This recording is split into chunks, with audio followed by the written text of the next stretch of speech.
Edition of Steppin' Up Big Time. I'm your host, Newbie Ratto. And Steppin' Up, we discuss sports, all sports, and nothing but sports. I'm joined by two sports analysts. Lord Marville. Chad Dixon. Ladies and gentlemen, it's good to have Chad back on the show. It's been a while, but you're back on, and we have to talk about, here it is, the NBA Finals. I mean, we champs. It's been incredible. The process that we've done. I mean, we've done this is part 4 of our direct feedback. I don't know the official name. I'm just making up names every show. But the direct feedback type series finals coverage. But we're here, NBA champions. Why did the Celtics dominate this series against the Lakers? Defense. It was just defense. The defense was tenacious. They were physical. They didn't give an inch. And Lakers, I guess, were kind of thrown off by that. It was just the straight defense, the steals, forcing turnovers, forcing bad shots. It was just straight defense. And also the bench. The bench was very underrated. Oh, yeah. They thought the Lakers were going to win the bench easy, the bench points and whatnot, but Poe stepping up, Cassell at times stepping up, just everybody. So I think those two things were the main components. Chad? Definitely the defense. We definitely had the defensive intensity up. And compared to that, LA's intensity was down, and they were unable to step up in the playoffs. They had a great regular season, but they was unable to step it up in the playoffs and make stuff happen, get it done. They couldn't get it done. Let me tell you the main reason why. Let's be honest. First of all, I predicted this. Okay, I didn't say 5. I actually said 5 games, but basically it was a 6-game sweep. Okay, they were out-coached. Phil Jackson was out-coached in this series. I'm talking about everything. I'm in terms of just putting in players in perfect position. Lamar Odom was a bum. Can we make that? Can we make that official? I gotta agree on that. This guy is an absolute bum. Paul Gasol is a bum. I'm tired of the idiots on ESPN. We're talking about sports fans. This is it. We're the analysts. Because those idiots on ESPN, like Mariotti and Plasky, who are baseball analysts, who put this basketball face on during the NBA season, is a joke to everybody, as far as I'm concerned. They were a soft team. Paul Gasol was soft, Lamar Odom was soft, and Kobe Bryant could give you 30 points a game. And like I said last week, okay, if you want soft Paul Gasol, if you want Lamar Odom to have a bad, an inconsistent game on a consistent basis, he's inconsistent, then crown the Lakers behind. But that's what you're crowning. That's what you're getting. That's what you're buying. Am I not making some sense right now? Yeah, you're making some sense, yeah. Now, why would they sell? But now, what do they need next year? We're talking about next year. What do you see the Lakers need next year to hopefully come back and actually win this championship? They need like tenaciousness, intensity. I think both on the offensive side and the defensive side. They just need to be more physical. I don't know if Andrew Bynum was going to bring all that. He is a more physical player in the center, but I think they need that defensive mind. And actually, this loss, let's be honest, they got whooped. They got whooped. So I think that mindset, being like, okay, I know what's good, I know what I need to do. They might bring a more focus, more motivation for the next season. What do you think, Jared? I just think they just gotta learn how to step it up. Whether it's because Paul Gasol doesn't have a lot of playoff experience, Lamar Odom such, maybe it could be that. But whatever it is, they gotta figure out how they can step it up in the playoffs and bring it to the next level. Exactly. They're talking about Andrew Bynum. Andrew Bynum's soft. The people on ESPN, some of them are really stupid. They really are. Andrew Bynum, he's a bigger guy. He's a big guy, but he's soft. You need toughness. You need a Ron Artest. Okay, you need a Kurt Thomas. You need a P.J. Brown. They don't have that. Goes to the coach with this metaphorical garbage. He's soft too. Yeah. You know. But let's talk about the Boston Celtics. Let's not poo-poo the show and talk about the Lakers. The Boston Celtics and Paul Pierce. Where do you rank Paul Pierce after this series among the guards in the NBA?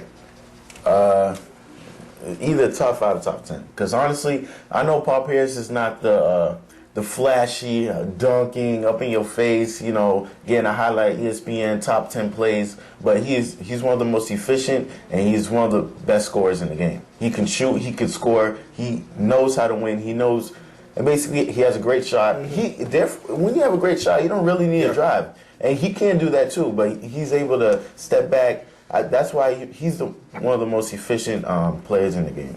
Jeff? I gotta put him in right after Kobe and LeBron, because just based on his all-around games, being able to shoot, get his team involved, and he's a winner.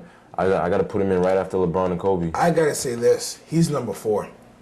He's number 4, and he was top 15. He's gone down to top 4. First, it's got to be LeBron James, best player in the NBA, hands down. No. Period. Thank We'll you. talk about. We'll talk about the next Yes. question. We'll get into that next Justice. question. Okay, get into the next question. LeBron James, Kobe Bryant, Chris Paul. No. Chris Paul and Paul Pierce. Here's why. Okay, if you look at Paul Pierce, say this guy, he's actually kind of out of shape. He's not this toned, muscular Jack Diesel dude, but you know what? He does whatever it takes to win. Almost like player we had 20 years ago, like Larry Bird. Larry Bird wasn't this big guy that could jump out the gym, but he gets the job done. And we have to look at the intangibles. Okay, we have to talk about leadership skills. What got me, the turning point in the series was Game 7 against Cleveland. That's what got me. 41 points. That's a man right there. That's a man. And okay? And that's why you put him before Chris Paul. And one of the biggest things in that game was not even he didn't even score, but getting that from the jump ball, getting that ball to basically win the game. I think the moment that's was, I don't know if you guys noticed right this. there. Paul Pierce was on the ground, screaming, holding the basketball. I mean, that was it. When we talk about stepping up big time, that's it right there. That's it. You know what I'm saying? That's an intensity. And I feel like Paul Pierce, that performance, his own mindset has changed. I mean, I think he's gotten more mature. He's a leader now. I don't think he was a leader before. I think he relied too much on Antoine to be the leader. He's a leader now. Let's talk about this. Definitely. Let's talk about this controversial question. Okay, did we overrate Kobe Bryant? I think we did. I think he's now turned to the second or third best player in the NBA. Tell me why I'm wrong, Chad. Tell me why am I wrong? I think you're wrong. I think you're wrong because I just think he had a bad supporting cast. That's the only reason why the Lakers just look so terrible. Kobe's Kobe. He's gonna get his points. He's gonna do his thing. He's gonna, know what I'm saying? He's gonna be able to score 15, 20 points in a quarter. He's Kobe. I don't know what you're saying. But the reason why the Lakers look so bad was he had no supporting cast. Lamar Odom, like we said, he's a bum. Paul Gasol, soft as tissue paper.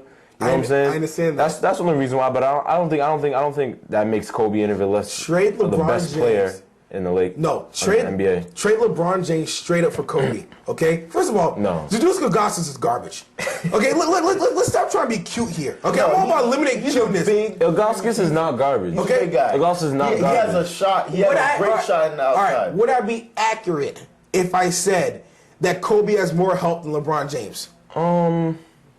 I would be accurate. As far as shooters, 3-point shooters. Yes. A little bit, not too much more. Yeah. See, It's not a drastic. You know what I'm saying? It's not too much big of a Cleveland difference. is more physical. I never remember Kobe Bryant taking over a game in the playoffs.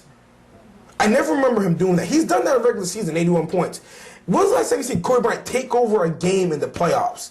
I've never seen He's that. taken over a few. He's When? taken over a few. I've seen him in 1997. He's I taken over remember a the few. Western Conference He's also. definitely taken over a few. I don't think so. Without Kobe Bryant taking over games, there's no way they would have made it that far in the playoffs. No, let me tell you That's why. obvious. No, That's obvious. No, it's not obvious. That's obvious. It's not. That's obvious. If it was a turning point That's game, I obvious. would remember it, Chad. You think Lamar Odom's going to take over a game? No, he's not. You think Paul Gasol's going to take over a No, game? he's not. Exactly. Here's my point. In the playoffs, there are certain games where somebody has to take over.